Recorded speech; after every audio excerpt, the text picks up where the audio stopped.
Alright, let's try this again.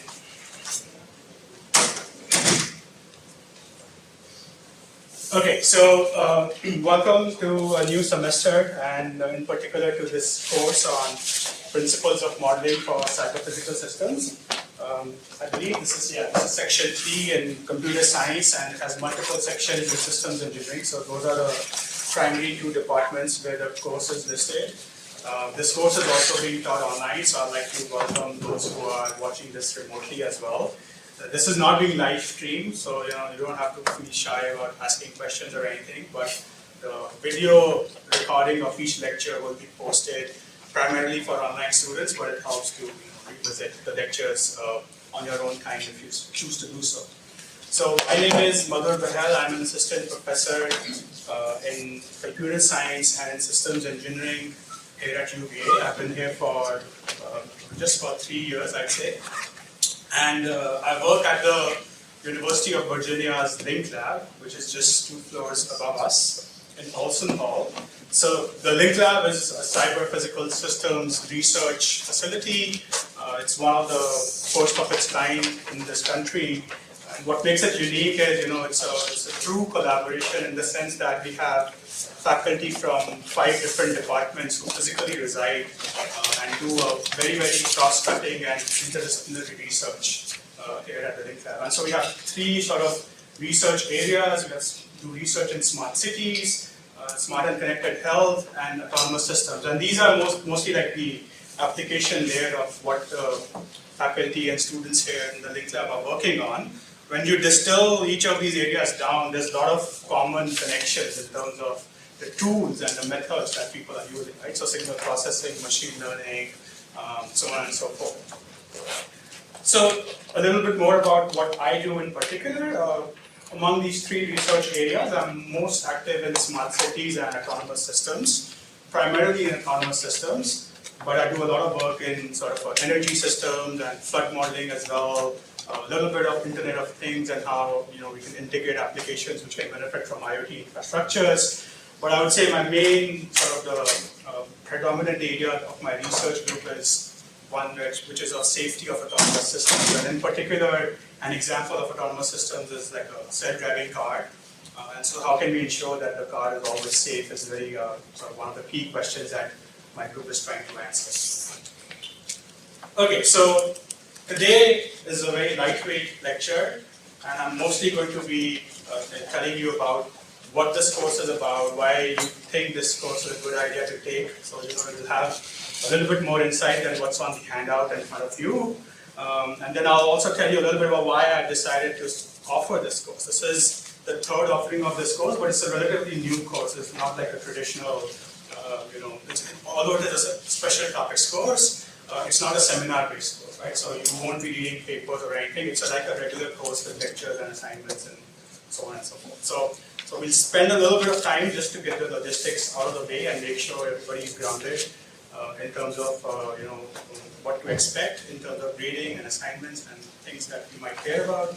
And then we would jump into the actual overview of this course in a little bit more detail. So if you don't know already, we'll meet twice a week, from 2 p.m. to 3:15. This is the location, unless I'm told otherwise. The most important thing is the course website. I even sent an announcement. If you were registered, you should have received that announcement with this URL. If not, this is the URL to visit for, this is your go-to resource hub for everything related to this course. So all the lectures I routinely post, including the PDF and the video recording through this website. And all the assignments are also posted here. We will use UVA Colab for you to submit the assignments, but that's pretty much about what we use Colab for. There's also a Piazza forum for this course. This is usually, how in the past few offerings of this course, students have really liked the fact that they can, post questions and other students can help them answer them before, the TA or myself has to step in and answer itself. So I encourage you moving forward to make use of Piazza as well.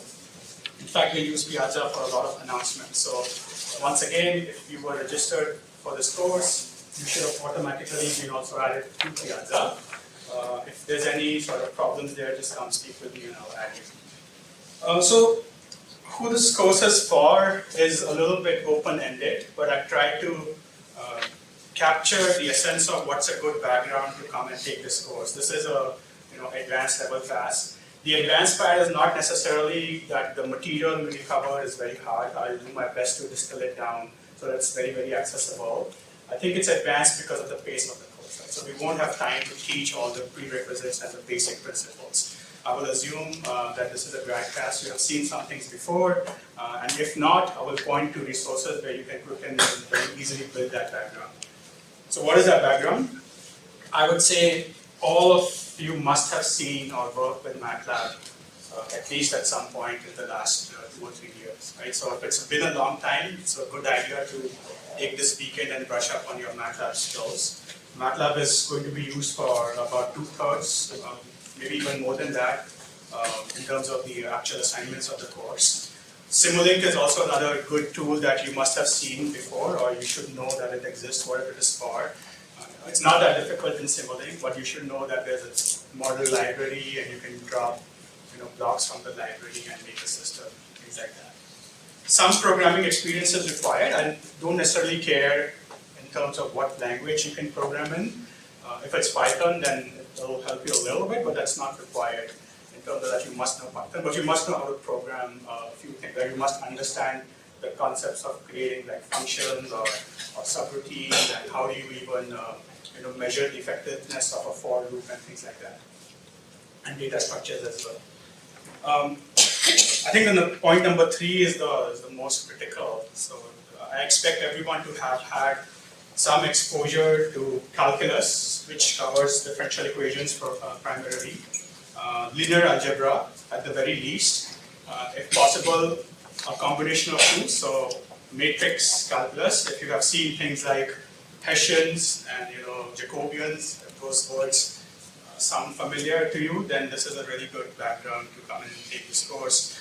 If not, then I'll do my best to introduce them, but then this course is not about teaching what a Jacobian is. I'll just tell you that this thing is a Jacobian and you ought to understand why that is, what it is for. And we use some probability distribution. So again, when I say that this is a random variable or this is a cumulative distribution, so if you don't freak out, then this is a good idea to take this class.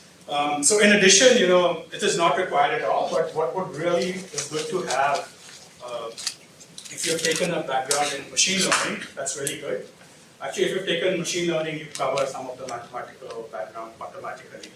And it's not required, but if you know what temporal logic is or what model predictive control is, then again, it's a very good advantage or good resource to have to take this class. But it's just not required at all. So the bottom 3 things, I don't force students that you have seen this. Okay, so with that out of the way, we do have 2 excellent TAs in addition to myself at your disposal. So Siavesh and Ji Chao, both are PhD students in the 2 departments this course is cross-listed in. And they will also announce their office hours. They're also figuring out their schedules because the semester has just started. But we do have 2 TAs, and so they will help you with office hours and your doubts with the assignments and things like that. I will also put office hours of my own. So the good news is that there's no exams in this course, right? So that's maybe a sigh of relief. I don't know, I have mixed feelings about this criteria because when I say there's no exams, people usually find it very exciting or they are relieved. But the downside of having no exams is there's going to be a lot of assignments because that's the only way we determine your grade. So I don't know what you prefer, right? Exams and less assignments or no exams and a lot of assignments. So that's sort of the trade-off here. So more on the distribution of assignments later, but we roughly have 3 modules in this course. If you've seen the video on the web page, then you already have an idea of what that is. But we have 3 to 4 assignments per module, and every assignment counts to your grade. So there's nothing like I'm going to drop or pick the best X out of Y. All Y assignments will count to your grade. There are 2 late homework submissions permitted, which means you can use 2 extra days in your entire semester with no questions asked. And you can submit, whatever reason comes up. You're busy with other coursework, or some sort of travel, unexpected reason comes up. So you can use 2 days, however you feel. We'll not even ask you why you submitted late. But if you have exhausted your late days and you then still continue to submit late, then there will be a sort of grading penalty on your exam. So I have to say all these things because this is we have to be fair, and we have to have a criteria for assigning grades in this course. I will say this is a grad level class, so we shouldn't be completely worried about grades at this stage, right? So your goal should be to take away these modeling principles and to be able to do research as this cyber physicist. So that's your goal, right? So if you can demonstrate that you've learned something meaningful and at least made the effort to learn and do well, then you shouldn't be worried about that grade. Okay, let's keep going. So my office hours are every Monday from 2 to 3 p.m. My office is on the second floor of Olson Hall in room 265. That's the link lab. So feel free to stop by regarding anything. If you want to discuss course material, assignments, this is a good use of that time. If you want to discuss something else, I'm still available. And even outside of these office hours, if you just send me an email to discuss maybe research or something that you are working on and you want to discuss that later on, that you want to apply something you've learned to your research problem, so we can also do that if you just send me an email. For our online students, once in a while, but periodically, we will also hold like a live online office hour session. So if you have doubts that are not going to be clarified over Piazza or this, back and forth email, then we will have a live stream office hours where you can actually talk to me and the teammates. What I do expect for those who are on-ground students, you should attend the class in person, right? So don't mistake that the lecture is posted online, I don't need to come to class. So that's not going to be acceptable. So you have to come to class and attend, ask questions in class. And I expect you to check these announcements that we make on Piazza and the course website. So please don't come to us and say, I didn't know this was due on this date, because we make sure that every due date, every lecture posted, every assignment is announced periodically. In fact, you'll get fed up of the amount of announcements we make in this course. All right, so that's the part on the course logistics. Let me actually get to what this course is about, right? So this is called Principles of Modeling for Cyber-Physical Systems. And so that's quite a long phrase for a title of a class, but I want to break down this title or this course into 3 components. What is cyber-physical systems, or what are cyber-physical systems? What modeling principles am I referring to? Because that's, unless it's not specified, it's open to interpretation. And then within those modeling ideas, what principles and what problems am I going to learn about? Right? So I want to answer that and make it very clear and lay down a very clear overview of what you can expect from this semester. So let's jump into what are cyber-physical systems. So believe it or not, I've been working in CPS for more than 6 or 7 years, and even I couldn't give you a precise definition of what is a cyber-physical system versus what is not. And that is true. I mean, someone who's building a robot can claim that this robot is a cyber-physical system. Someone who works on the entire electricity grid can claim that the national electricity grid is a cyber-physical system. So, there is some clarity or some ideas out there which tend to define what a CPS is. But I'm not a definition type of person, so I'll show you what the definition is, but then I'll provide you the intuition for what a cyber-physical system might be. Right, so simply put, this is the simplest possible way to explain that it's a very tight coupling or integration between your communication, your compute, your control. So 3 C's, it's easy to remember, but you don't have to remember definitions. And what this coupling is between this cyber side, which is typically communication, control, and compute, and the physical system itself. Right? So there's a tangible system or something physical which is defined as being a system, which we also get into what a system is and what is not. And then the cyber side is integrated very tightly with the physical system. And so that as the name suggests, to the cyber physical system. So one good idea to think about what a CPS is to look at some examples. So we'll go over some examples very, very quickly before jumping into what examples we'll cover in detail in this course. And at any time, feel free to interrupt me if you have any questions. I don't want this to be a monologue. This is just the introduction lecture, so maybe it will be a monologue just this one time, but when we actually go to the material, I encourage you to ask me a lot of questions. All right, so let's begin with maybe one domain that we are all familiar with. So at a high level, this is just transportation. And in this particular slide, I'm trying to show you maybe transportation at different scales and aerial vehicles, right? So all the way from like unmanned drones over here to actual aircrafts and the system of aircrafts, which is the airspace use. Right, so here the physical system is varied, but I hope you can get an intuitive feel for what the physical system might be. Right, so here it's the aircraft, obviously.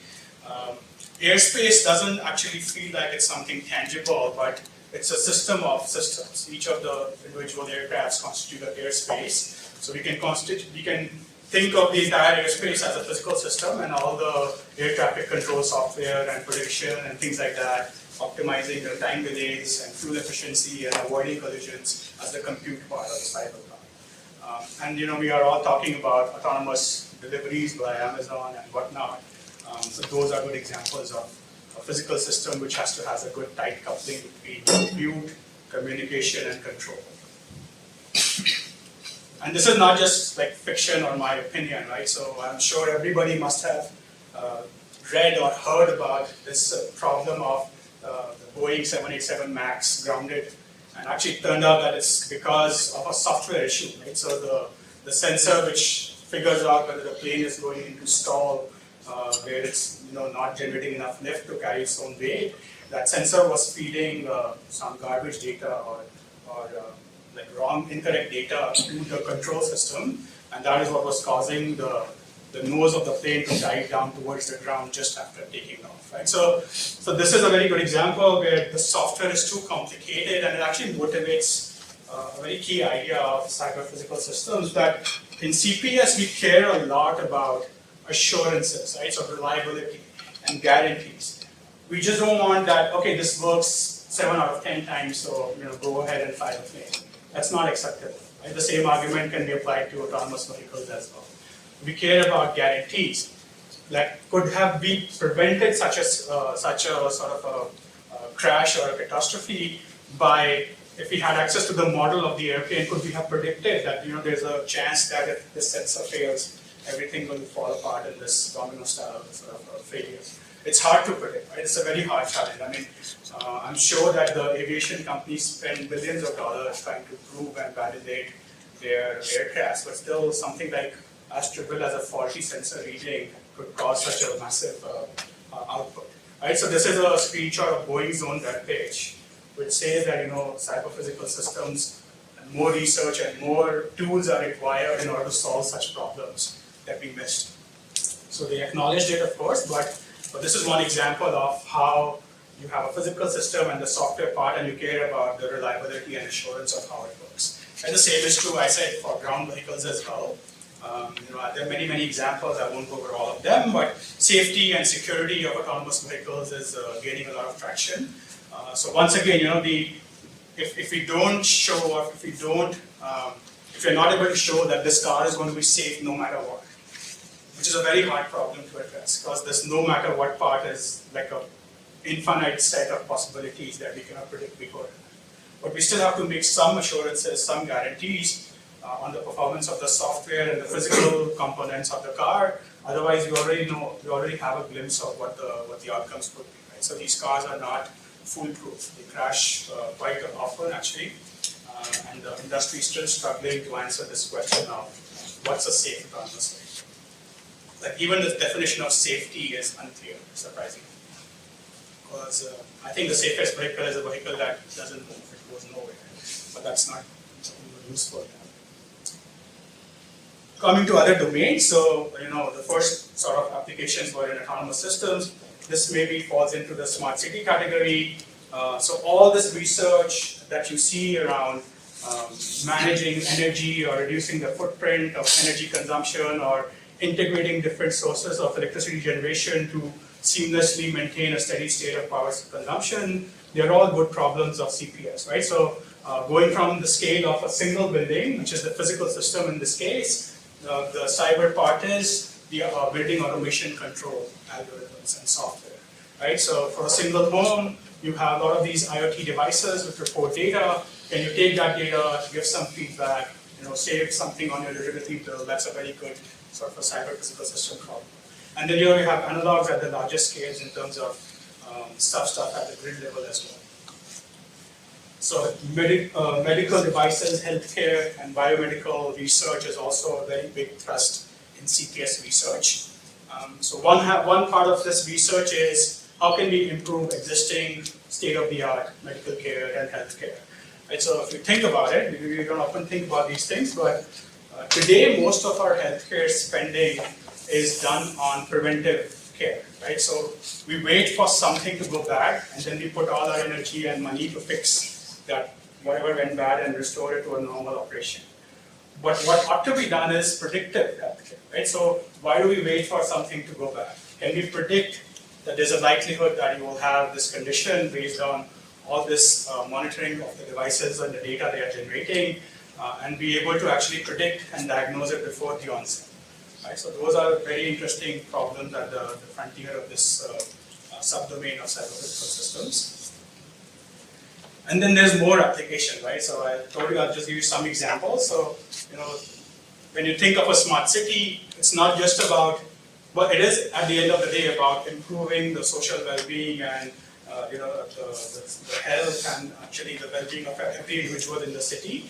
But to get to that point, you have to also improve the infrastructure of the city itself, right? So how can we make the water management and the stormwater system of the city more efficient at reducing flooding, at reducing traffic congestion? These are all very good examples of CPS problems. Health monitoring of infrastructure, both like static infrastructure like roads and bridges and utility infrastructure are CPS problems as well. And then there's many, many more domains, right? I can keep going on and it'll be a very boring list in terms of just describing the list. I didn't mean to imply the research is boring, but there are many, many domains where you care about a particular physical system and you want to improve it or make sure it's safe. So all those attributes you care about, and then you focus on how do I actually interact with this physical system with a very tightly coupled integration with the cyber components. Okay, so again, we won't go over the entire list, but some characteristics of a CPS system, as you can see in those applications, are there may or may not be some level of automation involved. Right? So don't confuse a CPS with like a completely automated system. And I'll tell you how do you think of a CPS system on its own. Then I said, and I want to emphasize maybe this point, a dependable operation with reliability, safety, and security. That's usually one of these objectives is at stake when we talk about CPS. There may be other objectives too, but these are the ones which commonly we see occur in these applications. So here's a mental picture or a mind map to help you debate whether something is CPS or not. And this is not the only way to think about it. This just helps to sort of envision what a CPS is. So you have a system or a plant, which we have seen some examples of. And in a typical fashion, what you do is you sense or you observe the operation of the system. You take that sensing information, you do something with that information, which is often called doing control. Right? So you want to decide or improve or reliability or performance, whatever decision making you are doing is being done by the data you observe from the system. And then you make a decision, right? So rather than actuation, maybe a better word is just a decision. Because actuation implies you're physically turning a motor or some valve or something. That's not always the case. You're closing the loop by making some decision based on the observation of the system. So this aspect of closing the loop with a physical system is a very common theme in all cyber-physical applications. In fact, if you think about it, there is this, virtual boundary of the only thing crossing this boundary is data. Right? We look at data from the physical system, and we send back data back to the physical system. So everything on top of this boundary can be thought of as the cyber components. It includes not just the algorithm and the compute, but the communication protocols, whatnot. And then there's the physical substrate, the actual system, plus the sensors and the actuators, which enable this closed loop infrastructure. Right, so I consider a CPS system to be a CPS system if it solves this closed loop problem. Otherwise, you are just monitoring, you're doing open loop stuff, or open loop control. Often, people in the CPS community consider the involvement of humans explicitly as like a separate entity which requires a lot of attention for good reasons. It's difficult to predict the behavior of humans. It's difficult to model how we take decisions and things like that. So people will often talk about a CPS integrating with a human component. And this integration could be at any level. Right? So in a medical device, the physical system is a human because you are monitoring my body or attributes of my body. Right? And then even in sort of sensing and health monitoring, the physical system is a human. In many cases, the actual decision to influence something is taken by the human. In a semi-autonomous vehicle, when you transfer control because the car doesn't know what to do, the human becomes the controller in this CPS. So it actually it helps to think about this entire subdomain of CPS called cyber-physical human systems as well. It is becoming very relevant, which is why I wanted to sort of distinguish what that actually means. And so we can, augment our sort of this textbook definition by saying computation, communication, control, and humans with physical systems. Right? So I hope that was somewhat intuitive, or at least an example-based notion to understand what a cyber physical system is. Right? So the goal of doing research in CPS is to do both of these things. You have to integrate the physical and computer sciences. But actually, this is not what sort of motivates people who do research in CPS. These are maybe second-order goals. The primary goal is we want to solve real problems, which have some real impact on the society. Right? So many of you are graduate students doing PhD research. Some of you are considering doing research. So why spend prime years of your life working on something that maybe nobody will get to use? Right? So the best use of this time is to do something novel, make an impact, but also solve like a real world problem. And I cannot emphasize how important this is. It may seem very obvious and trivial, but it's very easily people lose sight of this very simple fact that, is this even relevant anymore, or what is the real problem I'm solving, and what impact can it have at the end of the day. And this is one of the reasons why I wanted to offer a course which is not just a course which I will tell you some modeling theory and principles and assignments. I actually want to teach you how do you do research in CPS. That's the goal here. But it's very difficult to teach that, in limited amount of time. So what I will teach you is the single most important aspect of doing research in CPS is to be able to model the cyber-physical system that you are interested in. So we will pick some examples in this course, but the things that you learn will apply to whatever you're working on in your own research. So CPS is hard, of course, it's not easy, otherwise people would have already done this a long time back and you would have safe autonomous vehicles running everywhere. This is hard because it requires us to transcend multiple boundaries, right? So that's why this class is cross-listed, because there's no single discipline which covers all of the attributes which are required to answer these questions of assurance, reliability, security, and performance of the CPS. Right, so this makes it hard to, why is it hard to actually have interdisciplinary research or have these boundaries? Because you actually need new tools, new theories. Right? So it's not enough to just have machine learning in the back of your pocket and go and solve problems, because some problems, they may not be a good fit to just have a black box machine learning model. You actually may want to know why are you prescribing this medicine, or why is this person being sent back to jail? Can you give me some reason for it? Right? So likewise, it's not enough to just have a very good foundation in control theory and be able to do physics-based modeling. You may struggle with actually building that models from the ground up, because it requires so much domain knowledge to build a physics-based model. So we need new tools, we need new theories and fundamental practices to solve these CPS problems. And so accompanying that is also, we need better sort of classes to be able to teach students how to have this interdisciplinary background. So honestly, I don't care if you are from CS or systems or mechanical or civil or whatever, right? So my goal is to teach you and teach by very real-life examples, instances of problems where we learn some modeling principle, and then at the end of the fall semester, for me, you all will be cyber physicists, and that's what I care about, actually. I don't care what label or bucket you identify with. So that's what CPS is, okay? So what do we mean by modeling now? That's sort of the next keyword in this course title. So let me very easily define with some pictures what the spectrum of modeling is and what sort of modeling will we look at in this course. So physical modeling could mean this, right? So if someone says, is this physical modeling? The answer is yes, it is. But this is not what I mean when I say, we are going to model a physical system. We are not going to do CAD design or 3D print anything.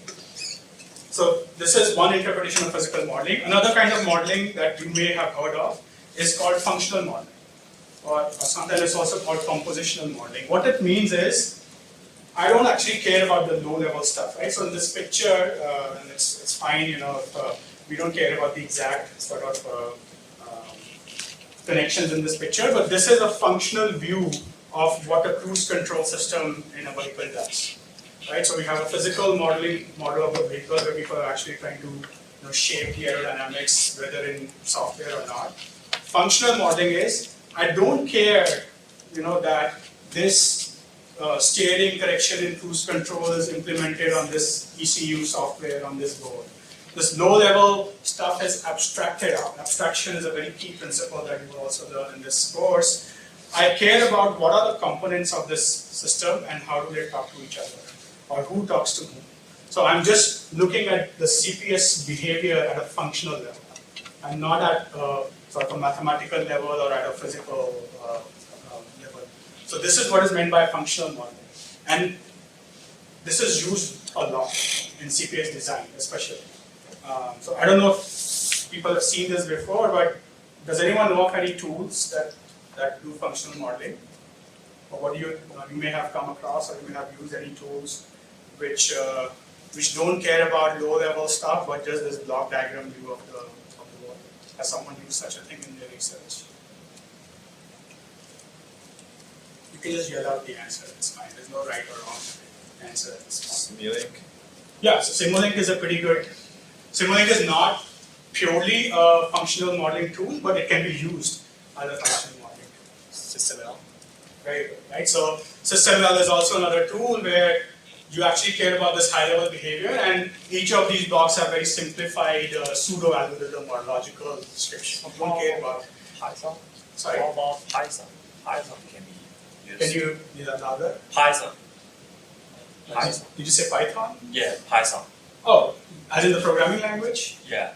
No, it's not a tool, modeling tool, right? You could build models in Python, so I would say you could use Python to build a functional modeling tool, but I wouldn't consider Python as a compositional tool. So those are good examples, and we may touch upon this a little bit in the course. Then there's mathematical modeling, which I think we all know what it is. So again, I don't expect anyone to sort of parse this. Even I can't explain probably each and every coefficient of this equation, but mathematical modeling is looking at some characteristic of this physical system and trying to describe it mathematically using either sort of differential equations or some kind of a relationship between inputs and outputs. Right, so that's what mathematical modeling is. In this case, we are trying to model the dynamics of how forces applied to a car change the motion of the car, its velocity and heading and so on and so forth. Even a step above that is what is called computational modeling. So computational modeling is also mathematical, right? You can't do computation without math. But the distinction, in my opinion, is that computational modeling is solving mathematical problems of modeling because either we cannot solve them by hand anymore, the scale is too large, or the nature of the physical attributes that we are trying to model is highly, highly nonlinear. Right? So that's a very loaded statement, and you will know why, what I mean by that when we go into some of the case studies. But those are sort of different interpretations of what do we mean by modeling. So here's another picture that will help you think about mathematical models in general. Right? You have a physical system, which is the reality, and that system exists in the universe. All we can really do is observe how the system works. By sensing, by whatever means, we are observing how that system works. But we can also rely on our notion of physics to describe how we think the system works. Right? So those were the dynamical equations of the car in the previous slide or so. So you can both observe and guess how a physical system works using physics. But even in this part, there's errors. So you can, when you ever observe, there's going to be measurement errors. Unless you are doing actual experimental physics, all things that we measure are to some degree of approximation of the real value. Right? So there's a measurement error regardless of whatever you are measuring. Then there's modeling errors. Right? So in the real world, it may be very difficult to actually model all the forces on the car. So we make some assumptions that we are lumping some forces on this axle and this drivetrain and those and wheels of the car and so on. So there's errors which are already kept into our mathematical model. Then you take the mathematical model, we can use it to simulate the system. And often this step is called discretization. We'll go again in depth into what this is in one of the case studies. And once we have a simulation of the physical reality, we can close the loop. Right? So we can do our control within the simulator first, and if we are happy with the control, we can even have an arrow back from control to the physical system. Right? So this is, in general, a very widely applicable framework about how people build mathematical models. Right? We observe, and we try to guess how the system operates. In case of machine learning, this part maybe doesn't exist. We just build a model based on observations alone or data alone. And once we have the model, we can simulate stuff, we can do control or design, improve the safety, reliability, all those things that we care about. So in this picture, this process of building a mathematical model, the idea is we want to get the model as close as possible to the real system or the attribute of the real system we care about. And this process is called validation. It's something that we spend a lot of time on. How do you validate a model of a physical system? The question about reliability and assurance is this right-hand side. Given the model, I want to do some decision making. How can I make sure my decisions are correct? How can I make sure my Boeing 787 MAX does not have this false stop? How can I make sure that my car will never crash? How can I make sure that this medical device software will never fail? That's the question of verification. So validation and verification are very two core principles that indirectly we will learn through all the three modules of this course. Okay? So I really like this statement, which is true, that essentially all models are wrong. Why are all models wrong? Based on this previous slide. But some are useful models. Right? So everything we will model to only some approximation. Usefulness is what? Usefulness is giving guarantees, assurances, reliability, safety, improved performance, better control. That's the usefulness. So all models are wrong, but some are useful. So we will just learn this art of building useful models. That's what this course is about. Given some complex physical system, how do I even begin thinking about what do I need to model? And then how do I decide what's a good modeling scheme? And then how do I validate and how do I verify? That's in a sense the entire semester. But let me make it more specific by telling you exactly what you signed up for. So just like the Link Lab, we have these three areas, which were smart cities, smart health, and autonomous systems. This course is also divided into three modules. It's energy CPS, which is roughly smart cities, medical CPS, and automotive CPS. In each of these modules, we will look at a real world example, a real problem, actually a research problem So in some cases, we may not even have all the answers that we are looking for to begin with. But I want you to, again, take away the research experience of working on a CPS problem. So in energy CPS, we will learn about how do you model the dynamics, the thermal dynamics of any building or any room like this. Right? So in each of the modules, one thing we will learn is a different kind of modeling scheme. So in the energy CPS, we will mostly learn physics-based modeling, which is what this picture is about. In the medical CPS, we will learn a different type of modeling, which is useful for something called model checking. And the exact modeling tool we will learn is timed automata.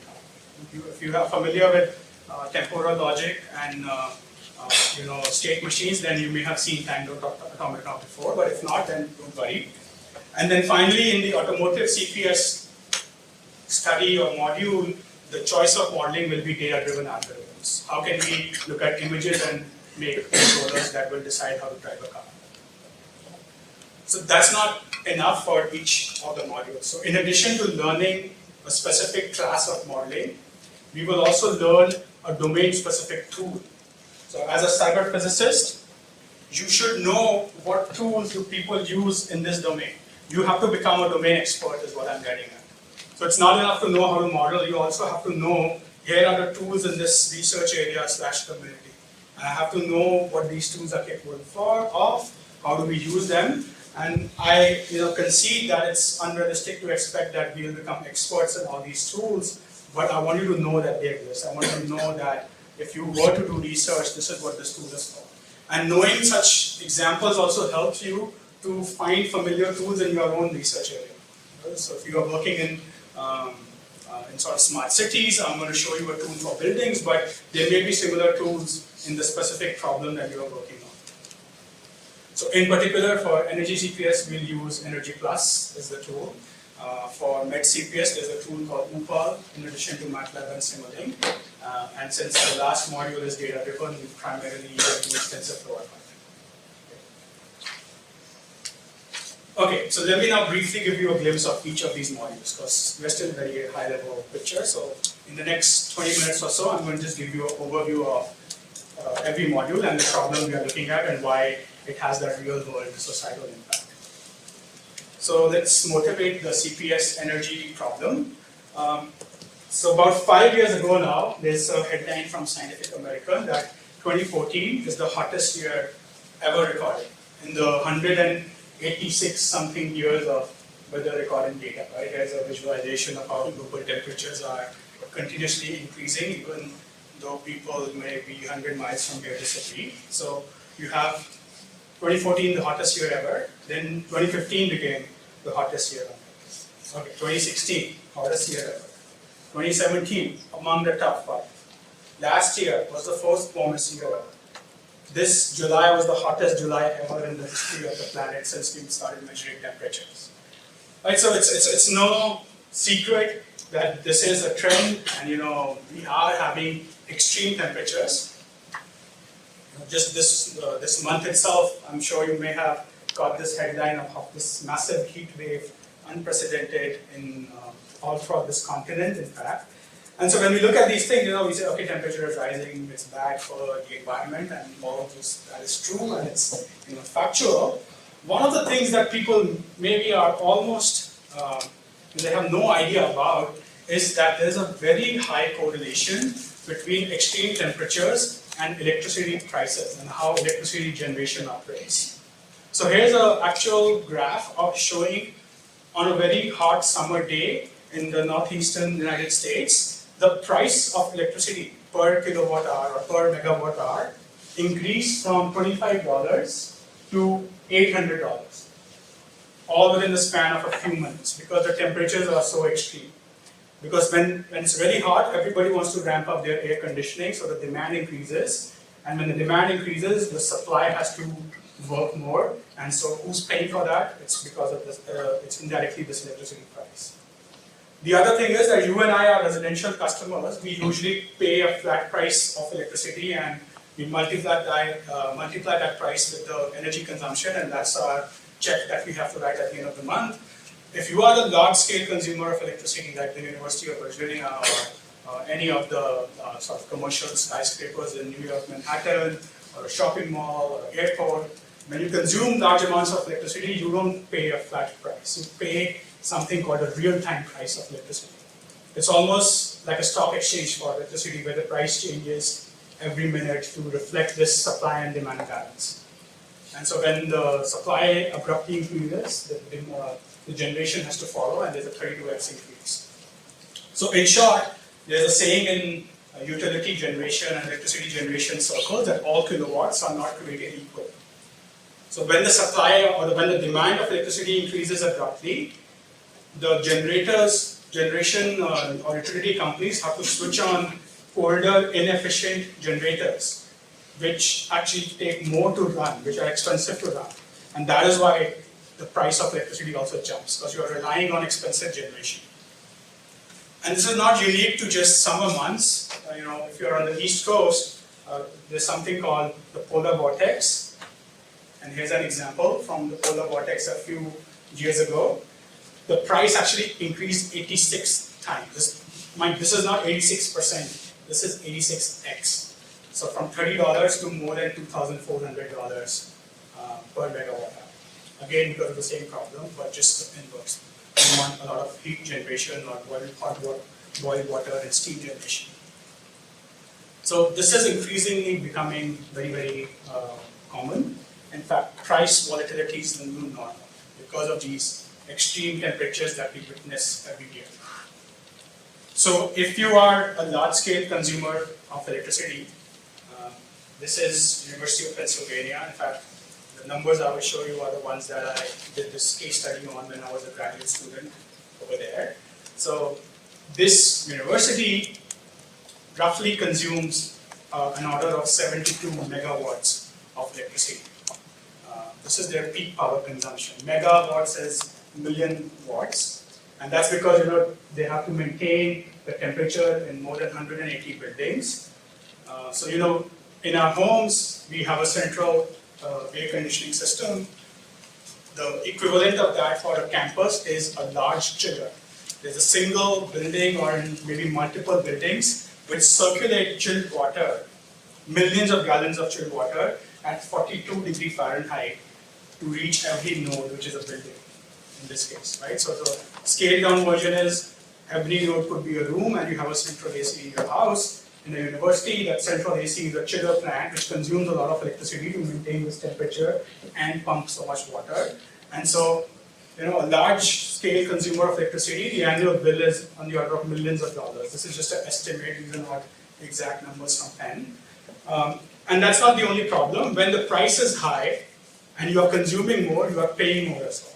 Right? So you have two things which are multiplying and both of them are increasing. So here's an example. About a few years ago, Penn actually increased their allocated sort of budget for energy just for 30 minutes. For 30 minutes, their peak power went above this sort of threshold that the grid had imposed, and then they were fined $720,000 for those 30 minutes because the price was high and they were consuming more than what the grid company expected. Right? So this is like almost some $20,000, $25,000 per minute, right? That's like a annual grad student stipend per minute. So how do we respond to these signals, right? So we focus on buildings because they are the primary reasons why we have so much electricity consumption. And so most buildings today, they operate in this rule-based manner, right? So the equipment in the building is based on some rules of thumbs. It's almost like an actor has been given a screenplay and it just has to read from the script. That's how building equipment works, right? So here's an example that there can be a simple rule which says that you start some equipment at 4 a.m., you wait for some amount of time and you start the second equipment. Now this rule is so simple, it may work for most of the days, but when you have an extreme event, then you may start this equipment, but because of the temperature or humidity or whatever extreme nature of weather we are experiencing, it may not be enough to wait that long to start the other equipment based on this rule. Right, so that's the limitation of any rule-based scheme in any research area. rules cannot capture adequately the coverage of scenarios possible in the real world. So what's an alternative to this rule-based mechanism? It's to build a mathematical model to predict what will be the energy consumption of the building, what will be the temperature of the building, what's the comfort level in every zone of the building. If we can predict that, then we are kind of agnostic to the disturbance. So when it is hot outside, our model will predict it's hot, so you will experience this sudden burst of heat wave in the next 2 hours. So maybe you want to pre-cool some of your room so that you don't consume as much during those actual hours, right? So you're just shifting your load based on this mathematical model. So how would you use this model? You would use it to do control, right? So what are we actually controlling? We are controlling things like the heating set point, the cooling set point, lighting or blinds.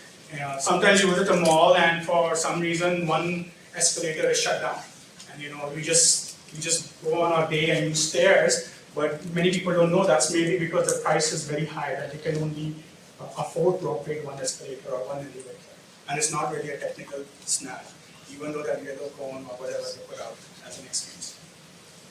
So these are things we will control, and in particular, we will use mathematical modeling, physics-based modeling. That's the essence of this module.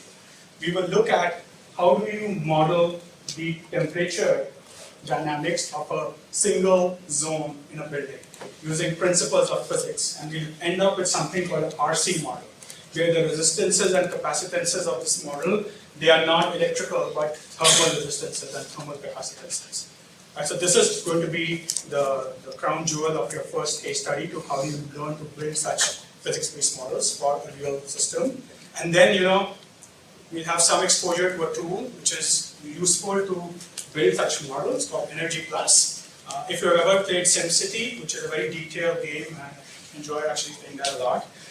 Energy Plus is like the SimCity for building automation, right? So it's just one building, whatever you can model and do with this one building. We will also learn this globally applicable principle of nonlinear parameter estimation. This is actually the modeling principle. The physics-based is the modeling type. The principle you will learn is parameter estimation and model validation. So you will train a model with real data to predict the temperature of a building.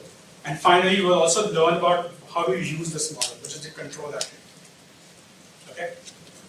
So let me keep going because I think we're running a little bit low on time. The next case study is medical CPS. This is a very different flavor and very interesting. My personal favorite amongst all three, but I'll let you choose yours after the course is finished. And to motivate this, I'm actually going to use a non-medical example. So in the last few years, we've seen how every now and then vehicles are getting recalled, either because some faulty hardware, but many a times because of software malfunction. In fact, there was this very publicly known news back in I think 2016, where automotive manufacturer was caught cheating by having some software to cheat on their emissions testing on all their vehicles, and they had to recall a lot of their vehicles. Right? So vehicle recalls, let's say if your vehicle gets recalled because of safety or software, it's an inconvenience, right? You have to go to the dealership probably, and they loan you a car for who knows, a couple of weeks or even months, and then they'll bring in a new car, you have to do a lot of paperwork, insurance. It's an inconvenience to have a vehicle recall.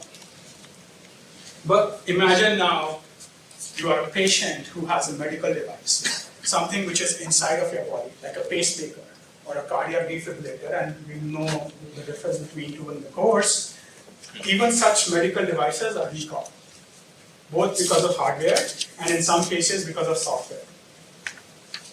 But this recall is the life-critical recall, because you have to go back into surgery for this to get replaced, as it is implanted inside of you. Right? So even though in recent years some of these software issues have been mitigated or reduced, still in the last few years, about 10-15% of all recalls in medical devices are due to software.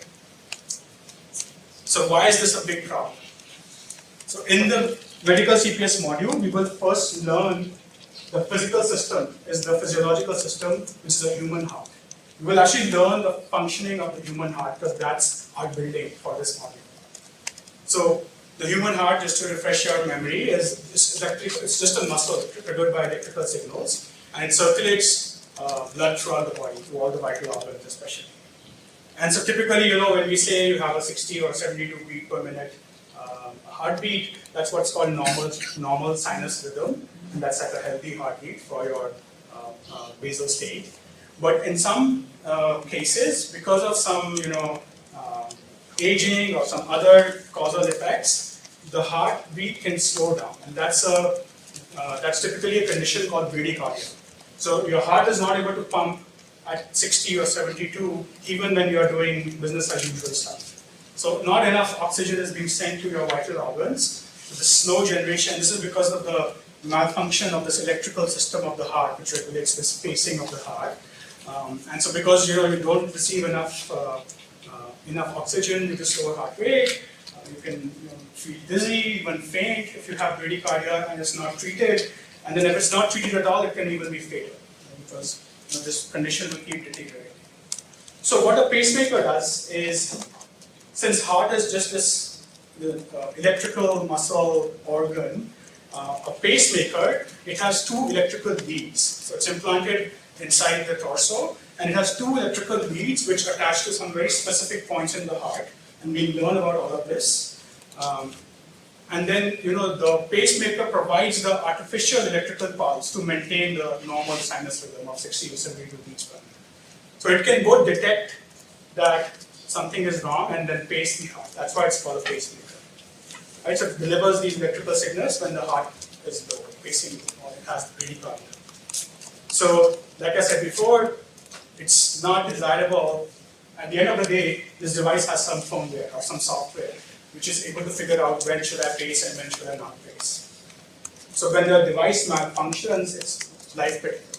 We can't have that simply. Right? So all devices have to work all the time, which is very, very hard. And so it can result in injury on death, and you may have a recall, which I already said, I have probably some 90s dramatic animation here to show you that it's life critical. So it's much, much more annoying than sending in your car. So what can we do? Well, the physical plant here is the heart itself. We have to model the heart, which is the second most complex thing the humans know about. Right? The heart is pretty complicated. Then we need a lot of domain knowledge to understand how the heart works in order to model that. And then we need to use that model to solve this problem, that is this pacemaker ever going to fail. So simply put, visually, let's say we are given a pacemaker. What happens today is, the way a pacemaker company tests their hardware is, they have some pre-recorded sort of ECG or EKG signals of a person which has some condition. They feed it to the pacemaker and then they look at the response. So this is a scenario-based testing of what this device does. So what is the problem here? The problem is how do you ensure you've seen all possible scenarios? Right? Even though you would have thousands of data sets of real patients being fed into your device, which is a good thing because you are sort of increasing the coverage, it's not enough. It's not a guarantee. So the idea of a CPS problem here is, if we can model the heart, then we can close this loop, because our heart can generate these scenarios in whatever way possible and feed it to the pacemaker. So if we can have a virtual heart model, we can even implement it on an FPGA or a real chip and interface these two hardware things to do this closed loop evaluation. That is there a real world situation that may occur in a patient that will cause your pacemaker to do something that is not good. Okay, so that's the high level idea. It's a very interesting case study. So again, this is not cooked up, it's very, very relevant. This article is from last week, where FDA has approved the use of virtual heart models in cardiac surgery. So it's a very, very relevant area to know about. So what will we actually model?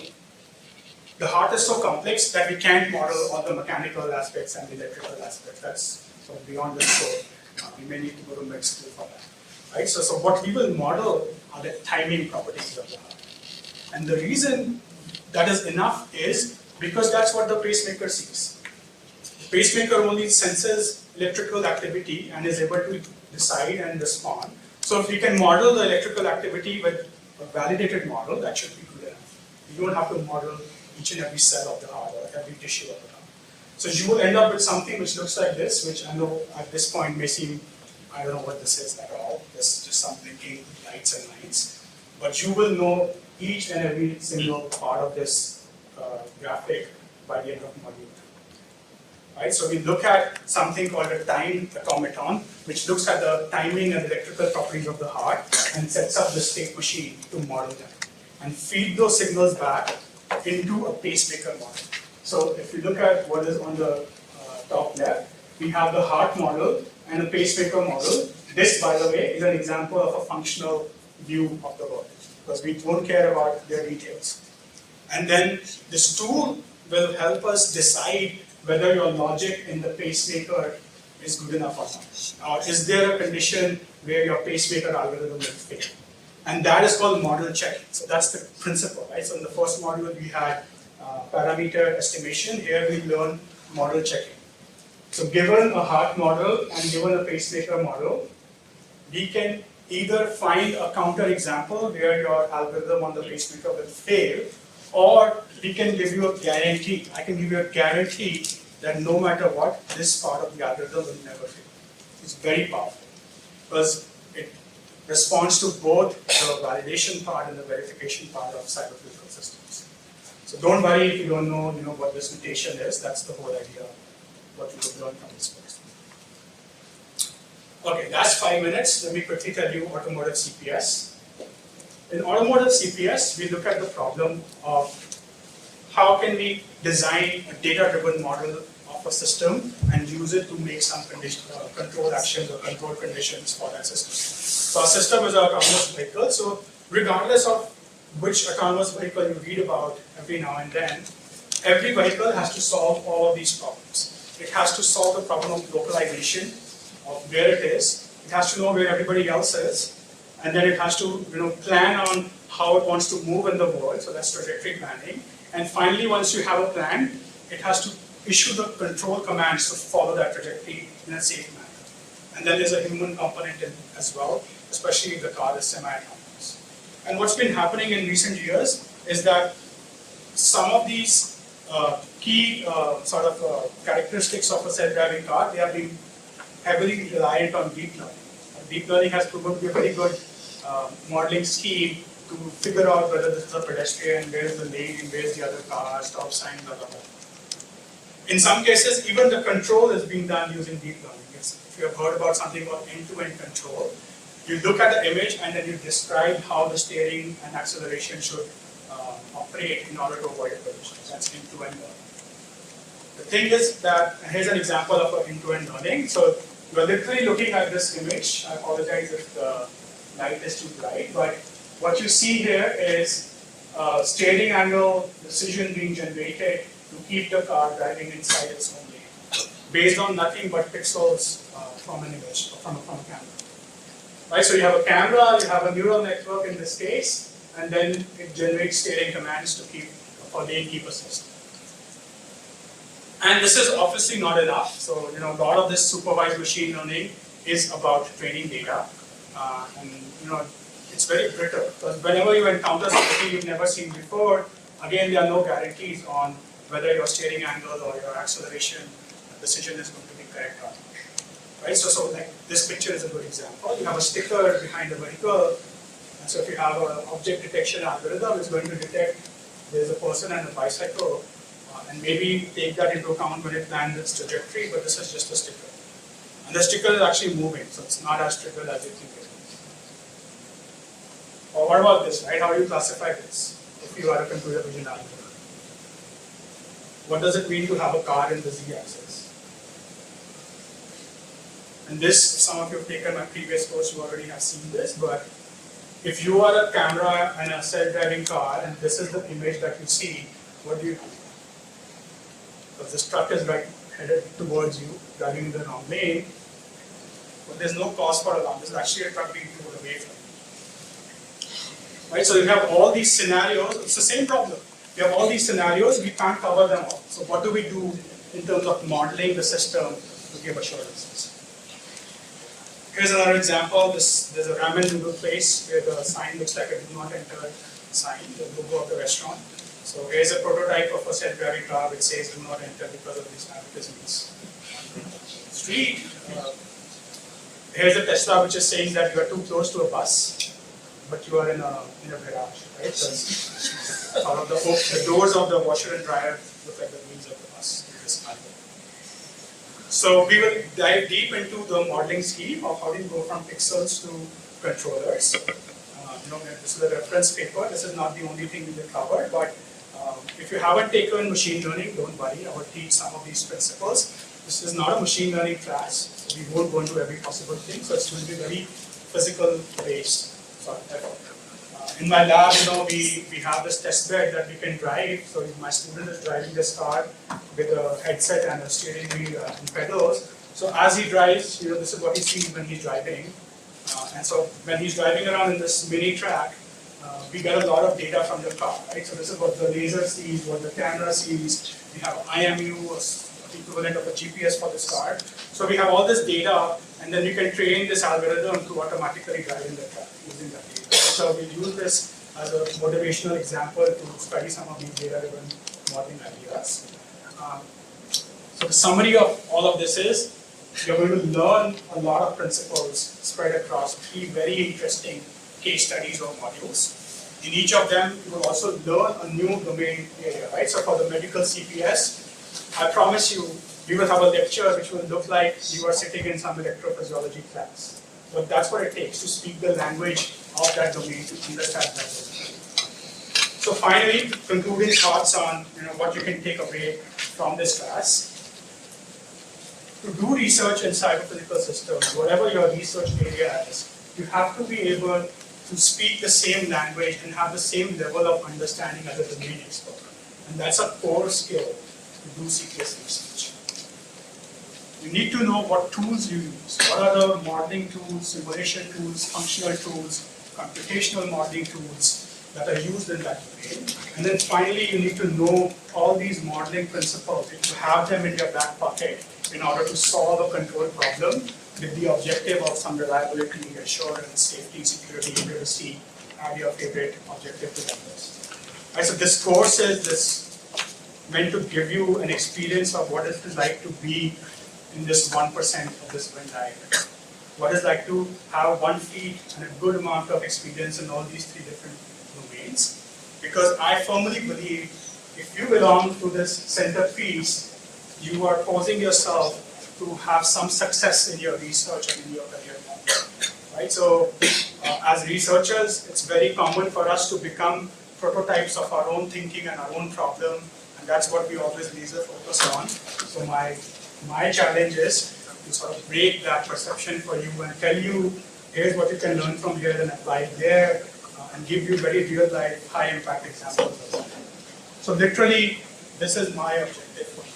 I want to equip you, make you into this Swiss Army knife that you can, at the end of the day, attack any problem. I don't care what the physical domain is. I will learn to speak that language. It may take me 6 months or 1 year, and then I will know what model to use, and I will solve the closed loop problem of control or assurance or time. Okay, so just about finished on time, so that's all that I have to present today.